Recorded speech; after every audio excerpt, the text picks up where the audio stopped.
नमस्कार, मैं अनिता चौधरी। देखिए, केदारनाथ में है, दिवाली पे केदारनाथ का पट बंद हो रहा है और इस बार की यात्रा कैसी रही, किस तरह से रोमांच रहा, किस तरह से दर्शकों का उत्साह रहा, इस पर बात करने के लिए उत्तराखंड के पूर्व मुख्यमंत्री तीरथ सिंह रावत जी हमारे साथ हैं।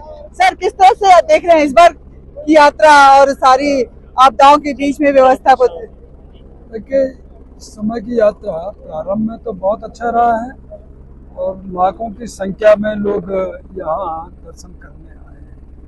बीच का थोड़ा सा आपदा का जो रहा, बारिश, बेमौसमी बारिश, उसके कारण थोड़ा यात्रा में कमी आई, लेकिन पुनः फिर अब लोगों में एक उत्साह। मैं देख रही हूँ कि मौसम बहुत साफ है, बर्फबारी भी है, धूप भी है, ठंड भी है, थोड़ी थोड़ी ये धूप की गुनगुनाहट भी है।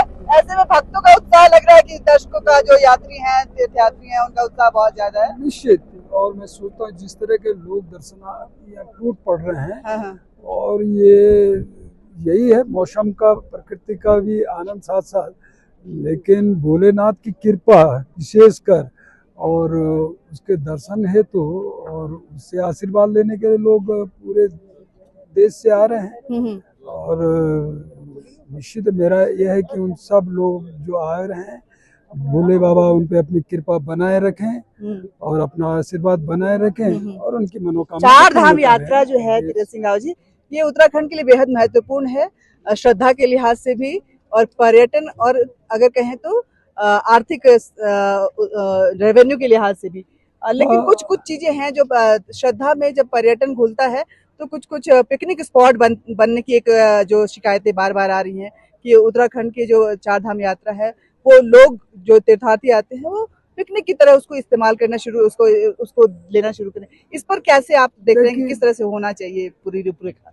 मेरा मानना है कि तीर्थाटन और पर्यटन को अलग रखना चाहिए, और केवल केदारनाथ में चार धाम के लिए लोग दर्शन के लिए आते हैं तो उसको केवल तीर्थाटन के रूप में विकसित करना, और जो मोदी जी ने किया है कि पूरे चारों धामों का विकास और जो दिख रहा है, तो उन्हीं का जो नेतृत्व में जो उन्होंने किया है, उसके कारण भी तब से ये संख्या बढ़ी है दर्शनार्थियों की।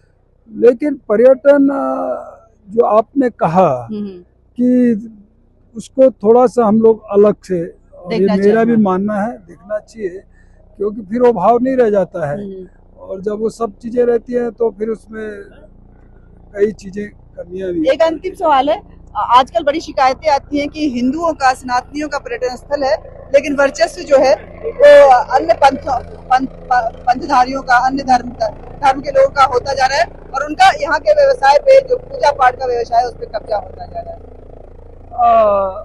देखिए, ये इसमें सच्चाई, और जो अधिकतर विभिन्न प्रकार का जो मेहनत करने वाले लोग कर रहे हैं, और जो व्यापार उनके हाथों में जो धीरे धीरे जा रहा है, उस पर एक रोक लगना चाहिए। बाकी तो दर्शन करने के लिए और जो उमंग और उत्साह और आस्था, वो तो हिंदुओं में वही आते हैं, लेकिन अब व्यवसाय की दृष्टि से भी कहूँ तो जो उन लोगों ने एक पांव पसारे, दूसरे मुसलमानों ने खास कर, दूसरा आपने जो कहा समुदाय, वास्तव में उन्होंने छोटी छोटी चीजों पे अपना कब्जा बनाया। तो बोरे खच्चर है, भले वो स्थानीय लोग भी हैं, लेकिन उन्होंने भी इसमें बहुत बड़ा उनका रोल है। और अब तक तो इतना है कि छोटी छोटी दुकानें भी वो फड़ लगाए बैठे हैं। और मैं देखता हूँ, यहीं की नहीं बात करूँ, मैं तो हरिद्वार की बात कर रहा हूँ। कांवड़ सारा हिंदू लाता है, लाखों लोग उसमें आते हैं, लेकिन जो कांवड़ बनाने वाला होता है वो उसी समुदाय का, जो आप बता रहे हैं, जहाँ आप कर रहे हैं, वो लोग होते हैं। आर्थिक दृष्टि से वो पैसा वो कमा रहे हैं, पैसा हम लोग दे रहे हैं, क्योंकि हम तो भावनाएं है ना, और श्रद्धा है हमारी, तो श्रद्धा है भगवान के प्रति, आस्था है, लेकिन उसका आर्थिक लाभ तो उसमें भी अपने लोगों को खड़ा होना, और उस व्यापार की ओर मजबूती से कैसे हम लोग भी आगे उसमें आए, तो तभी जाके इस पे हम लोग रोक लगा पाएंगे।